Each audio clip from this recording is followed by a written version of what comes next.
Good morning. We are going to be looking at Keith Haring a little bit more today, if some of you had started that on Thursday. So please go through that lesson and learn a little bit about him.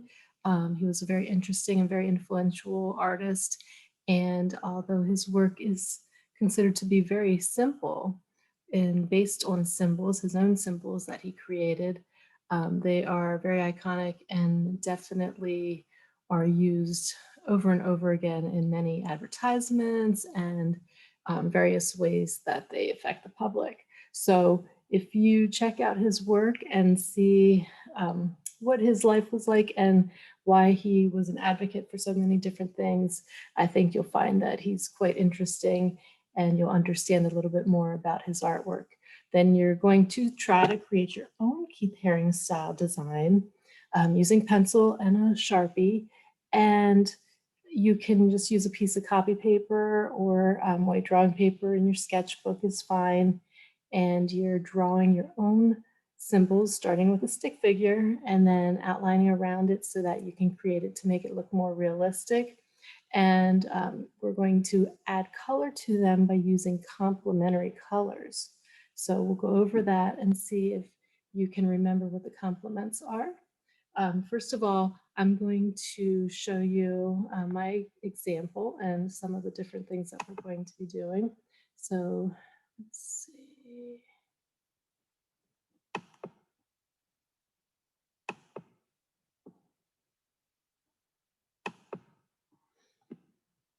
I'm going to move this over this way so you can see my board.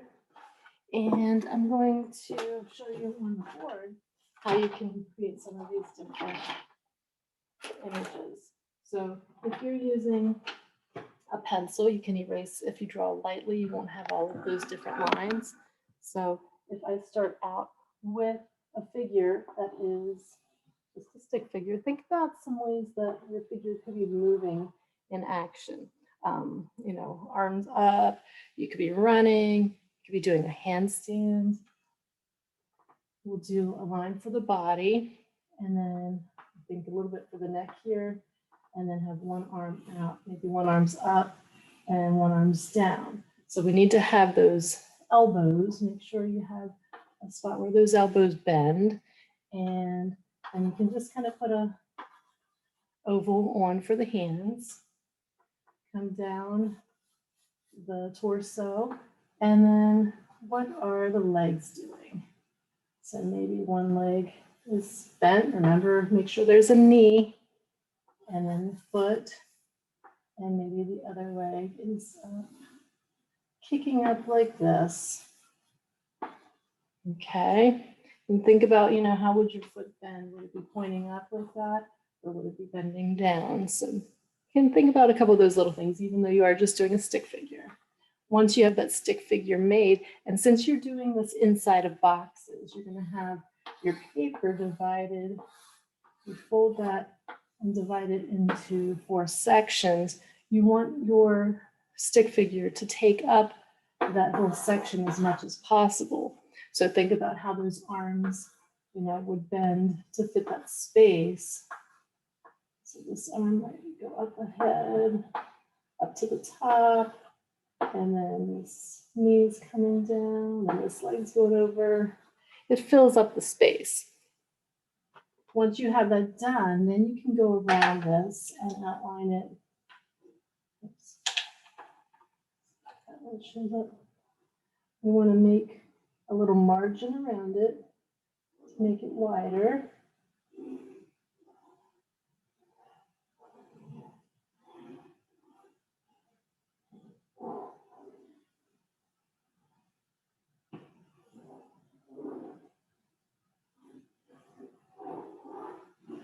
Like that.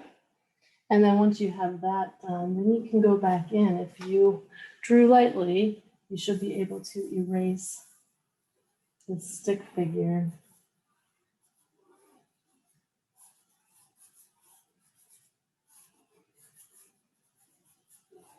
And just have the outline of it. So you're going to do 4 different figures doing different moves in each of those boxes, outline around them, and then you use a Sharpie to trace over those outlines. Once you have that done, you can move on to coloring. Markers work best. You want to use your complements. So what are our complementary colors? Do you remember how to find the complements? If we look at our color wheel and see if I can pull up a color wheel here.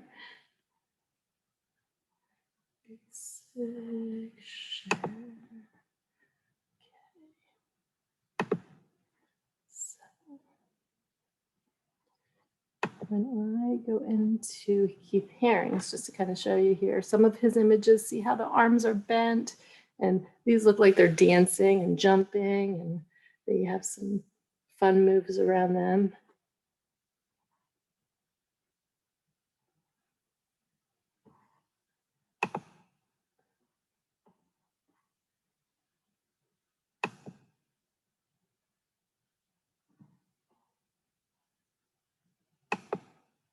And then I have a whole slideshow here showing you everything to do. And then when you get to the color, here is the example with the color wheel. Put it out here. Okay.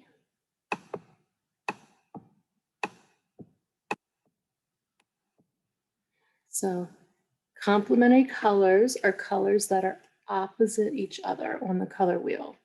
And we would have red would be the complement of green because they're opposite. One's at the top, one's at the bottom. So purple or violet and yellow, and then blue and orange.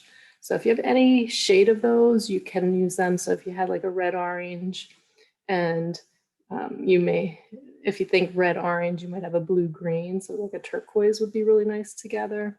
But just get as close as you can. I understand that you don't always have all of the materials at home. So any shade of blue, any shade of orange would be fine. If you have pink and green would be good too.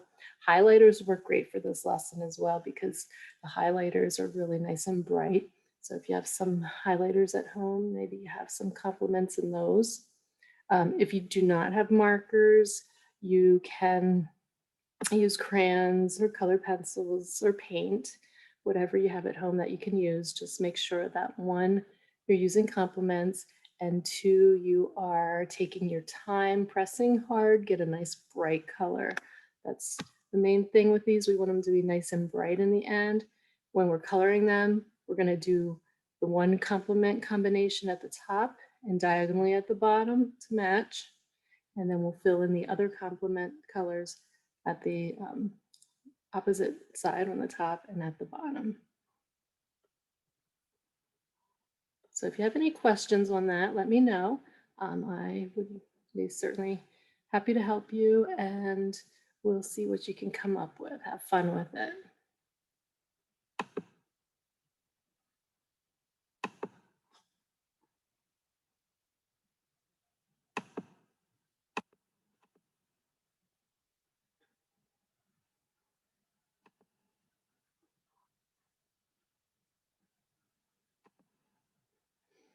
I'm having some technical issues.